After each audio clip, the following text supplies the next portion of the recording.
নমস্কাৰ welcome to MB formation আৰু আমি আছোঁ আমাৰ প্ৰজেক্ট ফায়াৰফ্লাইট তিতাবৰ মাধৱপুৰত অৱস্থিত আৰু বৰ্তমান ইয়াত দেখিবলৈ পাইছে স্লেব কাষ্টিং সম্পূৰ্ণ হৈ গ'ল আৰু আমি এতিয়া বৰ্তমান কাম কৰিম ব্ৰিক ৱৰ্কছৰ ওপৰত আৰু যেতিয়া ব্ৰিক ৱৰ্ক কৰিব ব্ৰিক ৱৰ্ক কৰাৰ আগত আপোনালোকে এটা বস্তু মন কৰিছেনে যে আপোনালোকৰ ঘৰত যে পটিন ফাটি যায় অলপ দিন হোৱাৰ পিছত পটিনত ডেম্প আহে ফাপৰি আহে সেইবিলাক নাহিবৰ কাৰণে এটা কাম সদায় কৰিব লাগে ব্ৰিক ৱৰ্ক যেতিয়া হ'ব আমাৰ এতিয়া চাবলৈ পাইছে এইটো হৈছে ব্ৰিকৰ লাইন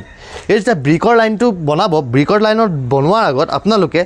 জাইক'চিলৰ এটা কোটিং কৰিব লাগে আৰু জাইক'চিলৰ কোটিংটো কেনেকৈ কৰিব লাগে মই আপোনালোকক দেখাইছোঁ মিক্সিং ৰেচিঅ' হৈছে আপোনালোকে দেখিবলৈ পাইছে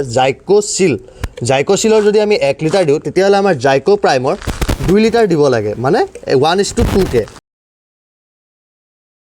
এই লাইনটো যে আপোনালোকে দেখিবলৈ পাইছে এই লাইনটো দি আমাৰ ব্ৰিকৰ ৱালখন হ'ব চ' সেই ৱালখন আমি ৱাটাৰপ্ৰুফ কৰিবৰ কাৰণে এই জাইক'চিলৰ 2টা কোট কৰিব লাগে আৰু এটা কথা আপোনালোকে এতিয়া ভাবিব পাৰে ইয়াততো অলৰেডি DPC লেয়াৰ দিয়াই হৈছে